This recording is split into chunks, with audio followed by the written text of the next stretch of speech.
Alrighty, so as we go into multiplying and dividing fractions, this whole worksheet here has a mixture of the two. And I decided just to jump straight into a mixture of the two because they're actually very similar to each other.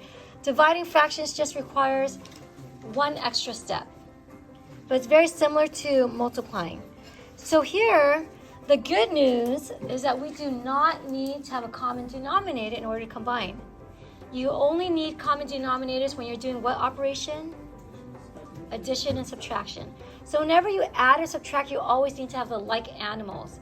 And that's going to be true across the board with whether we do exponents, we do fractions, we do radicals, any type of thing, adding and subtraction always has to have the like animals, meaning something that's the same, which is, for in case of fractions, the same denominator. But multiplying and dividing, we do not need to have the same animals, quote unquote. So we do not need to have the same denominators. We can combine it as is. So there's two ways to multiply fractions. The first way is what I call the way. You can still do it, but it's not the best way. And the second way is, let's say, the better way, right? So the way is, let's just take a look at number 3.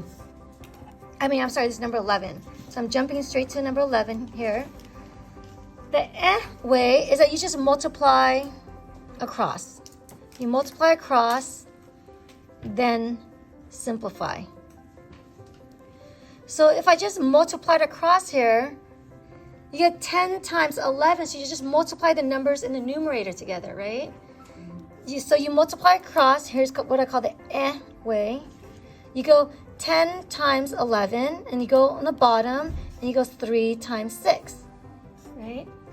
So you have these really big, you're gonna be working with really big numbers. The reason why I call it the way is because it's big numbers, right? And sometimes you're gonna be like, oh, I need to use a calculator for that. So if you do that, maybe you guys memorize this. What's 10 times 11? 110, right? Close, right? 111 is close. What's 3 times 6? 18. And then after I do that, I have to simplify it now. So they're pretty big numbers. I'm like, okay, what do they both have in common? 2. They're both even. So I'm going to divide this by 2 and divide this by 2. 110 divided by 2 is 55, right? It's 55 times 2 will give me 110. What's 18 divided by 2? 9. Can I make this any smaller? No. So that would be the final answer. So the reason why it's is, one, you might end up getting with huge numbers. And when you have huge numbers, it takes a lot of brain power to simplify it, right? So the better way is to simplify first, then multiply. That is the better way of doing the things. And I recommend you actually do the better way, because later on when we work with variables and factors and all that stuff, you're going to have to do method 2, right? So the better way now is 10 over 3 times 11 over 6. So I'm going to look at the numerator and the denominator, and I'm going to simplify first. So here I see a 10. What number on the bottom might have a number that's similar to 10 that I could divide by? 6. So 10 and 6, what do they both have in common that I can divide by? Because I'm simplifying, right? 2. So the numbers on the top versus the numbers on the bottom, right away I'm going to make them smaller. So 10 can be divided by 2. What's 10 divided by 2? 5. So I cross this out and this becomes a 5. What's 6 divided by 2? 3. Okay. So I have 5 times 11 on top and 3 times 3 on top. Top and bottom, are there any other numbers that I could make more simple? No, right? 5 and 3 don't have anything in common. 11 and 3 don't have anything in common anymore. So now I'm going to multiply across. What's 5 times 11 on top? 55. And then across on the bottom, 3 times 3 gives me 9. But damn, I get this right away without having to work with big numbers. So I'm going to stretch you guys to try to do the second method more. But if you ever get stuck, you could always revert back to the first. but the second method is the better way.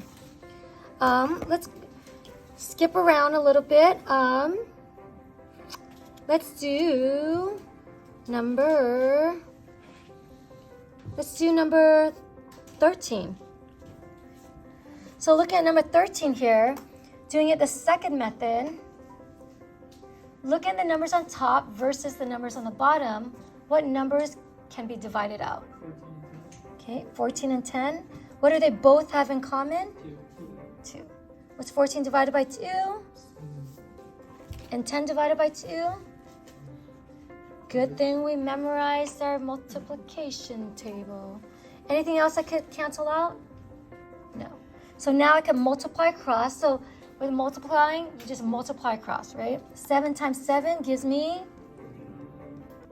9 times 5 gives me 45, right? And can I simplify that? No, I cannot, so that becomes my final answer. Alrighty, so when we talk about dividing fractions, I don't know if you guys remember, but I talked about how multiplication and division are like brothers and sisters, right? They're related. They're called inverse operations, meaning you can make one become the other, right? So here, whenever you have division, so let's take a look at number 2. So whenever you have division, change it to multiplication, right? So change to multiplication. And how do you change something to multiplication? You multiply, does anyone know the R word? Right. By multiplying the reciprocal of the second fraction. So reciprocal, does anyone know what the word reciprocal means? What do you do when you what's reciprocal? Right, so we switch it upside down. The numerator and denominator, you just flip it. So flip it, right? So reciprocal is the math word. The layman's term is flip it. So here I have 1/6 divided by 8/11. What I could do, so I leave the first fraction exactly the same. I change this to multiplication. And 8/11, you flip it. What's a reciprocal of 8/11? 11/8. And that's it. And now it becomes a multiplication table, multiplication problem, right? So here, the top and the bottom, does anything on the top divide out with anything on the bottom? No, right? 11, 6, and 8, you can't simplify it. So let's go ahead and just multiply across. When you multiply across, what do we get? 11/48. And that's the most simplified term. And that's it. So we're going to do that with all of the questions with division. So there's some leftovers here with division. I'm going to give you guys 2 minutes to go ahead and try this with all the division problems.